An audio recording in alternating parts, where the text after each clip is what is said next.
الرحمن الرحیم. آپ کی کلاس ہے کلاس میٹرک اور 9 دونوں کا ماڈل پیپر جو ہے وہ سیم ہے. تو اس ماڈل پیپر کو تھوڑا سا ابھی ہم دیکھتے ہیں اور اس کا سیکشن بی اور سالو کرتے ہیں ذرا. سیکشن بی کے اندر سب سے پہلا سوال ہے مندہ جزیل قرآنی آیات میں سے کسی 4 کا ترجمہ کریں. ہم کوشش کریں گے کہ ساری آیات کا ترجمہ کر لیں. اور اس سوال کے اندر سب سے پہلی آیت لکھی ہوئی ہے سورۃ الانفال سے، اطیعوا اللہ ورسولہ ان کنتم مؤمنین.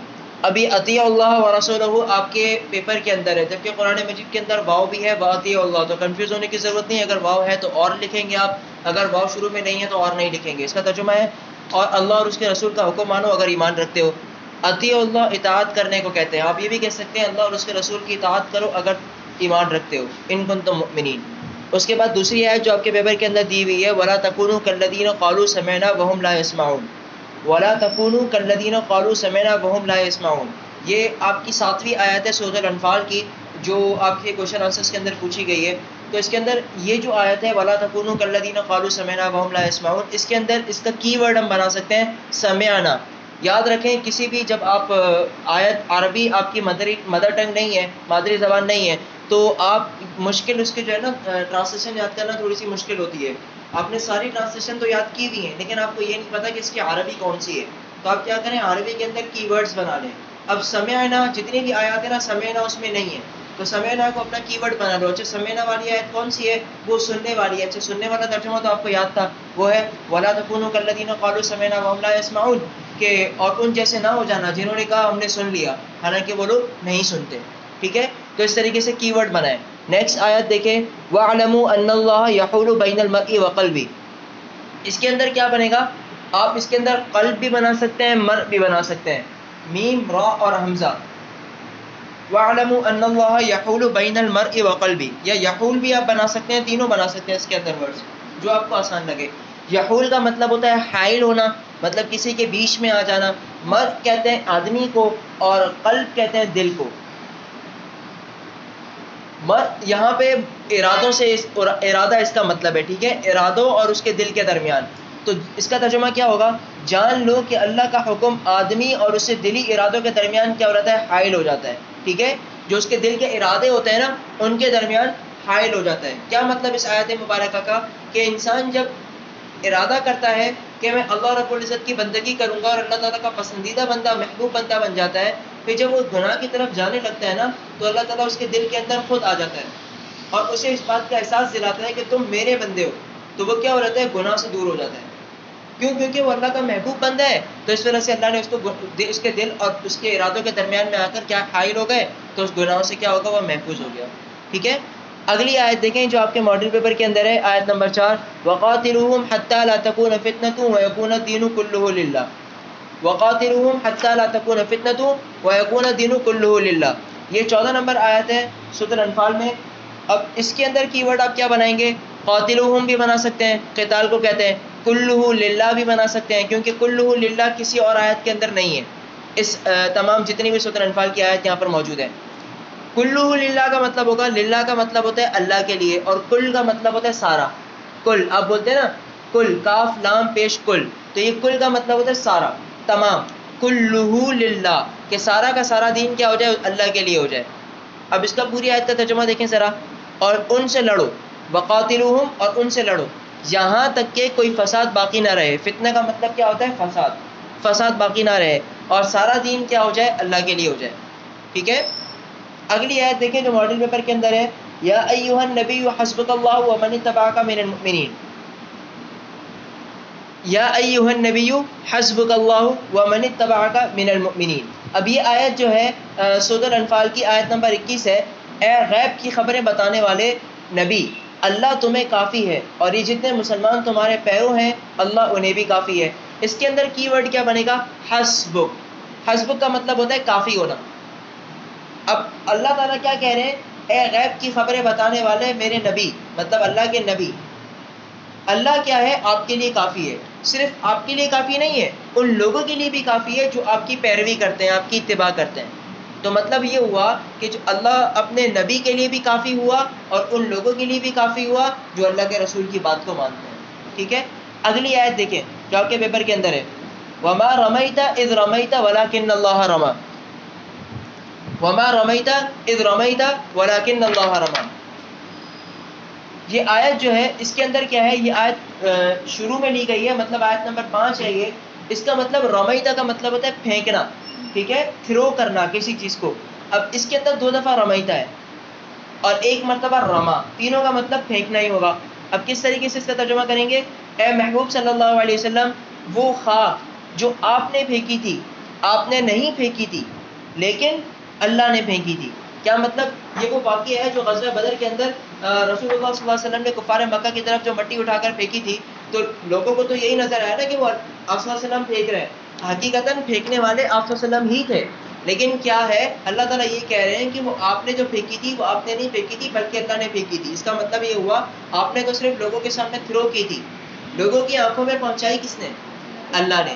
اور آپ کو پھینکنے کا حکم اور عقل دی کس نے؟ اللہ نے. تو مطلب اللہ نے پھینکی تھی، اللہ کے حکم سے آپ نے پھینکی تھی. سمجھ میں آ گئی بات؟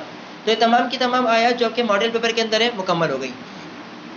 اسی کا ماڈل پیپر کے اندر تیسرا سوال ہے، مندرجہ احادیث مبارکہ میں سے کسی ایک کا ترجمہ کریں. اب 2 حدیث ہیں، ان اکمل المؤمنین ایمانا احسنهم خلقا، اور دوسرا کلکم راع وکلکم مسئول عن رعیتہ. یہ دونوں حدیثیں جو ہیں آپ کی 20 احادیث میں سے جو ہے موجود ہیں، ٹھیک ہے. پہلی حدیث مبارکہ جو آپ کے ماڈل پیپر کے اندر لکھی ہوئی ہے، ان اکمل المؤمنین ایمانا احسنهم خلقا، اس کے اندر یاد رکھیں احسنهم خلقا آپ کا کی ورڈ ہے. احسنهم خلقا کا مطلب کیا ہوتا ہے کہ جو اخلاق کے اعتبار سے اچھا ہو. احسن کہتے ہیں اچھے کو، خوبصورت کو، اور خلق اخلاق کی جمع ہے، تو اخلاق کے اعتبار سے کیا ہو؟ اچھا ہو. تو یقیناً مومنوں میں کامل ترین ایمان والا وہ ہے جو ان میں اخلاق کے لحاظ سے سب سے اچھا ہو. دوسری حدیث مبارکہ دیکھیں، کلکم راع وکلکم مسئول عن رعیتہ. یہ حدیث نمبر آپ کی ہے 19. اب کیا ہے اس کے اندر؟ راعن، رعیہ.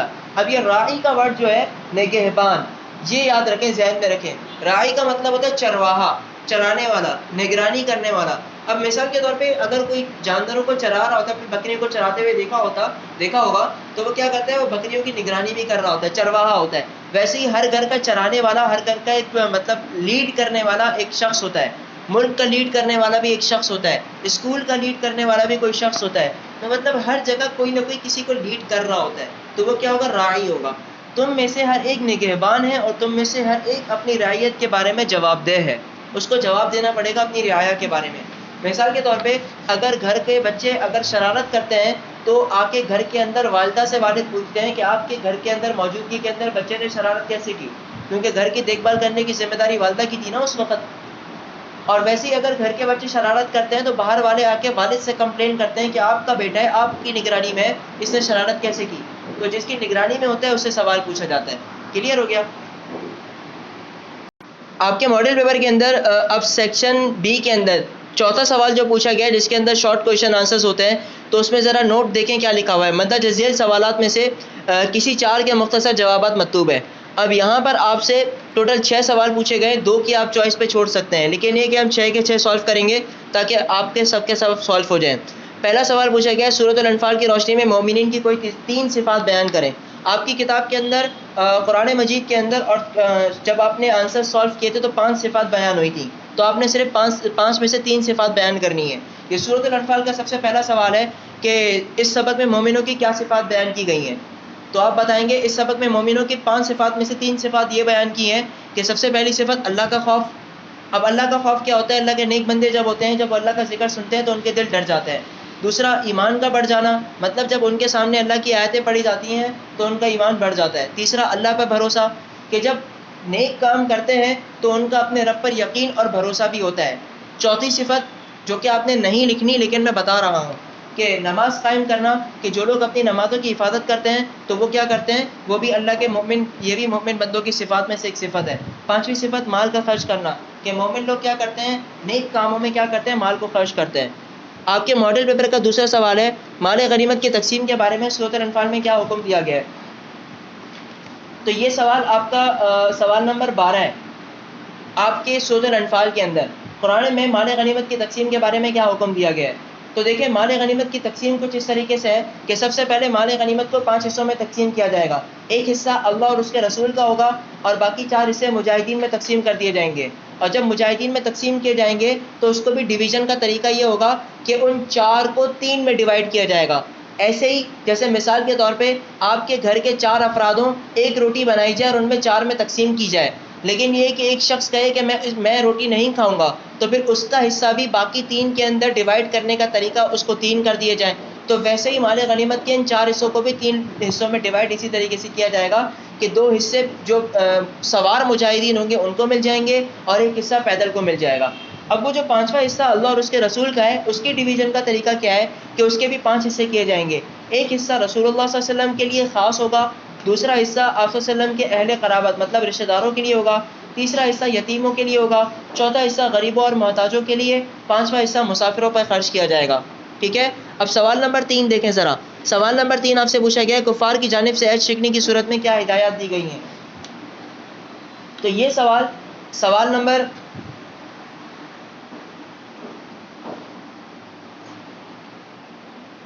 19 ہے. سوال نمبر 19 ہے یہ, کفار کی جانب سے عہد شکنی کی صورت میں اللہ تعالیٰ نے آپ صلی اللہ علیہ وسلم کو کیا ہدایات دی. تو اس میں 3 ہدایات ہیں. پہلی ہدایت یہ ہے کہ جب تک کوئی قبیلہ اپنے معاہدے کا پابند رہے تب تک آپ صلی اللہ علیہ وسلم بھی اس معاہدے کی پابندی رکھے. اب عہد شکنی کہتے ہیں وعدے کو توڑنا, مطلب ایگریمنٹ کو توڑنا. دوسرا پوائنٹ, اگر کوئی قبیلہ معاہدے کے خلاف عمل کرے تو آپ صلی اللہ علیہ وسلم بھی اس معاہدے کی پابندی نہیں کریں گے. مثال کے طور پہ اگر آپ کی اپوننٹ پارٹی اگر معاہدے کو توڑ رہی ہے, ایگریمنٹ کو توڑ رہی ہے, تو پھر آپ کیوں اس پر عمل کریں گے, آپ کو بھی توڑنا ضروری ہے. تیسری چیز, اگر رسول اللہ صلی اللہ علیہ وسلم کو کسی پارٹی سے پتہ لگے کہ ہاں وہ ایگریمنٹ کو توڑنے والی ہے, تو اس کے توڑنے کا انتظار نہ کریں, رسول اللہ صلی اللہ علیہ وسلم پہلے ہی توڑنے کا اعلان فرما دیں تاکہ بعد میں کسی قسم کی غلط فہمی یا نقصان کی کیفیت پیدا نہ ہو جائے. چوتھا سوال دیکھیں, کفار کے ساتھ مقابلے کی صورت میں کون کون سے کام کرنے اور کون کون سے کام نہیں کرنے. تو یہ سوال نمبر 15 ہے. ٹھیک ہے, آپ کی سورۃ الانفال کے اندر 15واں سوال. اب وہ 2 باتیں بتائی گئی ہیں کہ مطلب کچھ صورتوں کے اندر آپ اللہ کے جب کفار کے ساتھ مقابلہ ہو تو اس میں کچھ صورتوں کے اندر کوئی کام کرنے ہوتے ہیں اور کچھ کام نہیں کرنے ہوتے. وہ کام کرنے کے جو ہیں وہ 4 کام ہیں. پہلا کام ثابت قدم رہنا, دوسرا کام اللہ کو کثرت سے یاد کرنا تاکہ آپ کامیاب ہو جائیں, تیسرا کام اللہ اور اس کے رسول کی اطاعت کرنا, چوتھا کام جب کوئی تکلیف پہنچے تو اس پر صبر کرنا. اب وہ کون سے کام ہیں جو نہیں کرنے, تو وہ 3 کام ہیں. پہلا کام کفار کے ساتھ مقابلے کی صورت میں اتحاد رکھنا اور اختلاف پیدا نہ کرنا. اگر اختلاف پیدا کرو گے تو کیا ہو جائے گا, رعب اور دبدبہ ختم ہو جائے گا. دوسرا کام کفار کے ساتھ جب کفار کی طرح اپنے گھروں سے نہ نکلنا, مطلب تکبر کرتے ہوئے اور اتراتے ہوئے کہ ہم دیکھو کتنے طاقتور ہیں, ایسے نہ نکلو جس طریقے سے کفار نکلتے ہیں.